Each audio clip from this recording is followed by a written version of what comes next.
જય શ્રી કૃષ્ણ, મહાદેવ હર. આજથી શરૂ થઈ રહેલા પાવન પવિત્ર દીપોત્સવની આપ સૌને હાર્દિક શુભકામના. આજ સૌપ્રથમ 11 અને વાઘબરસ સાથે છે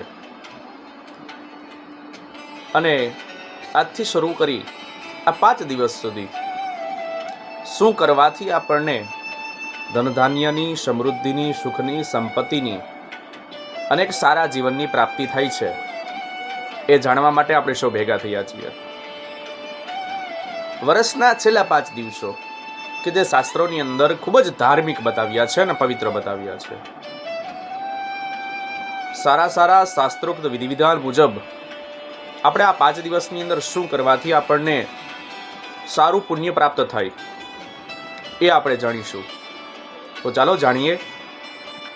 11 એકાદશીના દિવસે ભગવાન વિષ્ણુનું, શાલિગ્રામજીનું 16 તુલસી દળથી અને ગુલાબની પાંખડીથી પૂજન કરવાથી, અર્ચન કરવાથી આપણને વિષ્ણુની ભગવત પ્રાપ્તિ થાય છે અને જીવનની અંદર અમૂલ્ય લાભો પ્રાપ્ત થાય છે.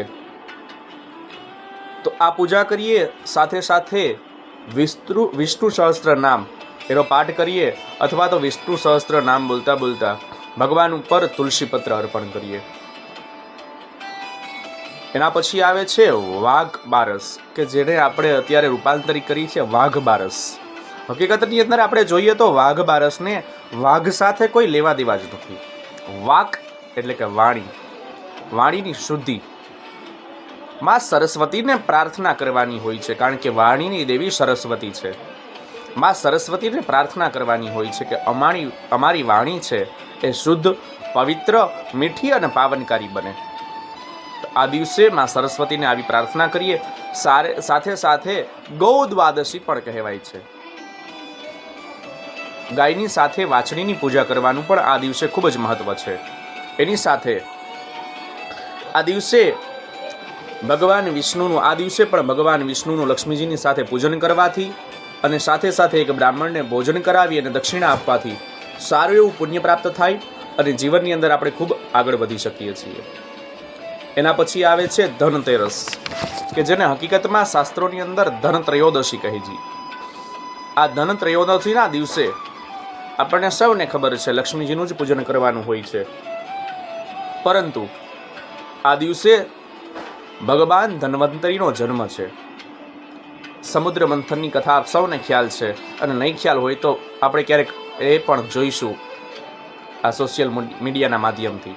તો આ ધનત્રયોદશીના દિવસે ભગવાન ધન્વંતરીનો જન્મ થયો. સમુદ્રની અંદરથી અમૃતનો કુંભ લઈ, અમૃત કળશ લઈ અને ધન્વંતરી પૃથ્વી પર પ્રગટ થયેલા. સારા આરોગ્યની પ્રાપ્તિ માટે ઓમ ધન્વંતરયે નમઃ એ મંત્રનો પૂજન કરી, એ મંત્રનો પાઠ કરવા, એ મંત્રનું સ્મરણ કરવાથી, ધન્વંતરીનું પૂજન કરવાથી ભગવાન ધન્વંતરી પ્રસન્ન થાય છે અને આખા વર્ષ દરમિયાન આપણું આરોગ્ય નિરોગી રહે છે. એ સિવાય કુબેરનું, ભગવાન વિષ્ણુનું, લક્ષ્મીજીનું પૂજન આ દિવસે થાય છે અને આ દિવસે ભગવાન લક્ષ્મીજીની આપણી ઉપર કૃપા પ્રસન્નતા માટે આપણે એ દિવસે શ્રી સૂક્તનો પાઠ કરવો જોઈએ. લક્ષ્મીજીનું વિશેષ પૂજન કરવું જોઈએ. જેમ કે કમલ અર્ચન ભગવાન ઉપર, વિષ્ણુ અને લક્ષ્મીજી ઉપર, અથવા તો ફક્ત લક્ષ્મીજી ઉપર 1008 કમળ ચડાવી અને લક્ષ્મીજીનું પૂજન કરાય. લલિતા સહસ્ત્ર નામાવલી છે એનો પાઠ કરાય. આવી રીતે અલગ અલગ ઘણા બધા ઉપચારો છે, ઘણા બધા એના પ્રયોગો છે કે જેનાથી લક્ષ્મીજી એ પ્રસન્ન થાય છે. એના પછી આવે છે કૃષ્ણ ચતુર્દશી, કે જેને આપણે કાળી ચૌદશ કહીએ છીએ. એ કૃષ્ણ ચતુર્દશીના દિવસે હનુમાનજી, ભગવાન કાળભૈરવ અને એ સિવાય તમારા કુળદેવી માતાજી અથવા તો મહાકાલીમાં આનું સ્મરણ પૂજન કરવાનું, વિશેષની પૂજા કરવાની. પૂજન કરવાથી આ ત્રણેય દેવી દેવતાઓ આપણા ઉપર પ્રસન્ન થાય છે અને આ દિવસે આપણા હિન્દુ શાસ્ત્રો મુજબ હિન્દુ સમાજની અંદર નૈવેદ્યનું વિશેષ મહત્વ છે. અડદના લોટના વડા બનાવવા. એ સિવાય અડદના લોટમાંથી લોટ બાંધી એમાંથી દીવો બનાવો અને એ દીવાને 4 મુખ રાખવા. 4 મુખની આડી વાટ મૂકી અને એની અંદર તેલ પૂરવું. સાંજના સમયે, આરતીના સમયે એ દીવો ઉંબરાની અંદર મૂકી અને દીપ પ્રગટાવો. કારણ શાસ્ત્રોની અંદર દીપદાનનું ખૂબ જ મહત્વ છે. એ સિવાય શિવાલયની અંદર, મંદિરની અંદર, કોઈ પણ મંદિરની અંદર અથવા તો ઘરની અંદર પીપળાના ઝાડ નીચે જેટલા પણ આપણાથી દીવા થઈ શકે એ દીવા કરવા દિવાળીના દિવસે, કાળી ચૌદસના દિવસે એનું ખૂબ જ મહત્વ દર્શાવ્યું છે. એના સિવાય આ દિવસે સુગંધિત તેલ સવારના નાવાના જળમાં સુગંધિત તેલ એ પધરાવવું અને એના સિવાય ગંગાજળ પધરાવવું. આ કરવાથી યમપુરીની અંદર કોઈ દિવસ પણ જવું પડતું નથી. એ આપણાથી દૂર રહે છે. તો સુગંધી જળ અને ગંગાજળ પધરાવી, એ સુગંધી દ્રવ્ય કે તેલ અત્તર પધરાવી અને સુગંધી પદાર્થ કોઈ પણ જાતનો પધરાવી અથવા તો ગંગાજળ પધરાવી સ્નાન કરવાથી ખૂબ જ પુણ્યની પ્રાપ્તિ થઈ છે. અને ભવિષ્યોત્તર પુરાણમાં સાક્ષી પૂરે છે. ભવિષ્યોત્તર પુરાણ એના 140ના અધ્યાયની અંદર 15 થી 17ના શ્લોકની અંદર બતાવ્યું છે કે આ દિવસે દીપદાન કરવાથી અનેક ગણું પુણ્ય પ્રાપ્ત થાય છે. તો આપણાથી બંને તેટલા વધારે દીવા પ્રગટાવવા અને પુણ્યની પ્રાપ્તિ કરવી. 5મો દિવસ કે જેની આપણે ખૂબ રાહ જોતા હોય છે, આપણે ખૂબ સારી રીતે જેને ઉજવીએ છીએ, દિવાળી, દીપોત્સવ. શાસ્ત્રો મુજબ આ દિવસે ગણપતિ પૂજન તો થાય છે, સાથે સાથે કેટલા દેવી દેવતાઓનું પૂજન થાય છે આપણને ખબર છે. આપણે કહીએ છીએ ચોપડા પૂજન કર્યું, લક્ષ્મી પૂજન કર્યું, ગણપતિ પૂજન કર્યું. તો મહાકાલી, મહાલક્ષ્મી અને મહાસરસ્વતી, ક્રિયાશક્તિ, દ્રવ્ય શક્તિ અને જ્ઞાન શક્તિ, આ ત્રણનું સાથે પૂજન થાય છે. આ ત્રણ સંબંધિત છે. કેવી રીતે જોડાયેલા છે? તો શાહી અથવા તો લેખીની પેન એ મહાકાલીનું આપણે એમાં પૂજન કરીએ છીએ. જ્યારે ચોપડા પૂજન કરીએ ત્યારે પેનની પૂજા પણ કરાવે છે શાસ્ત્રીજીઓ.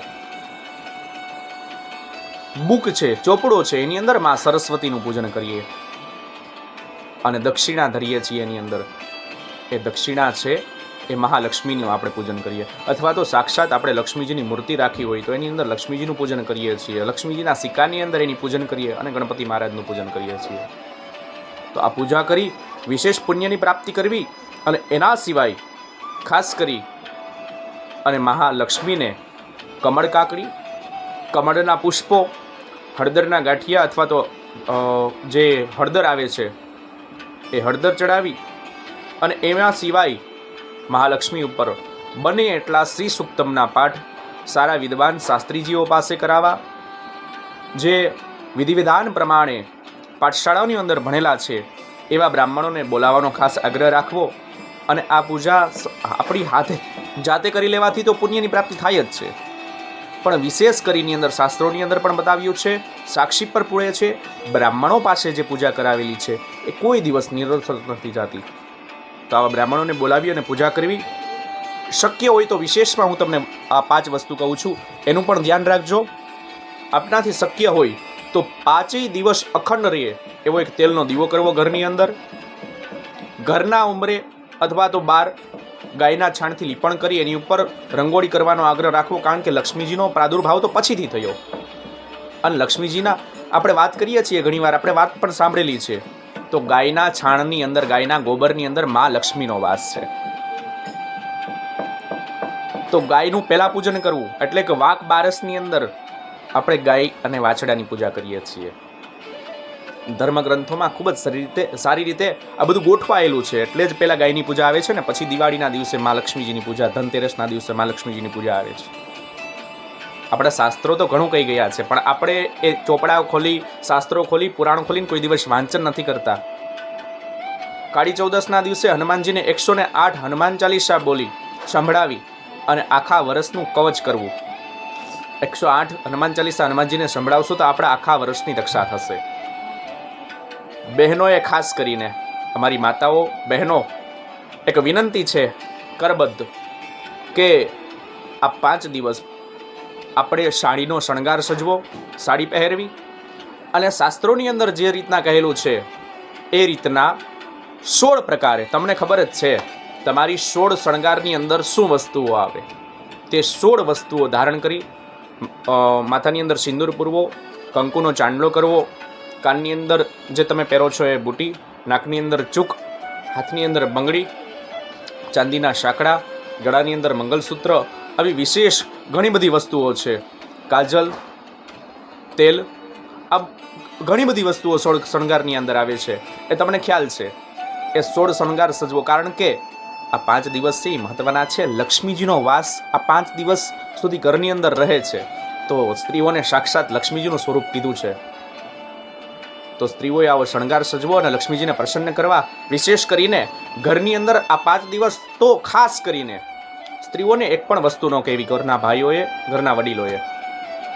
અને સ્ત્રીઓનું માન સન્માન હંમેશ આજીવન જાળવવું, પરંતુ આ 5 દિવસ તો ખાસ ધ્યાન રાખવું. વિશેષ કરીને આપણી સાથે ઘણી બધી શાસ્ત્રો સંમત વાતો છે, એ આપણને જ્યારે સમય મળશે ત્યારે કરશું. અને વિશેષમાં આપણને કોઈ પણ આ 5 દિવસ સંબંધિત જાણકારી જોતી હોય તો મારા નંબર પણ આમાં આપેલા છે યુટ્યુબ ચેનલની અંદર, અને આપ દરેક મારા કોન્ટેક્ટમાં છો જ, તેની ઉપર મેસેજ કરવી અથવા તો ફોન કરવી અને જાણ કરવી, તો જેથી આપણને વિશેષ માહિતી પણ મળશે. આ 5 દિવસની અંદર શું કરવું, કયા પ્રયોગો કરવા જેનાથી આપણને ફાયદો થાય. આજના દિવસે આટલું જ. અસ્તુ. મહાદેવ હર.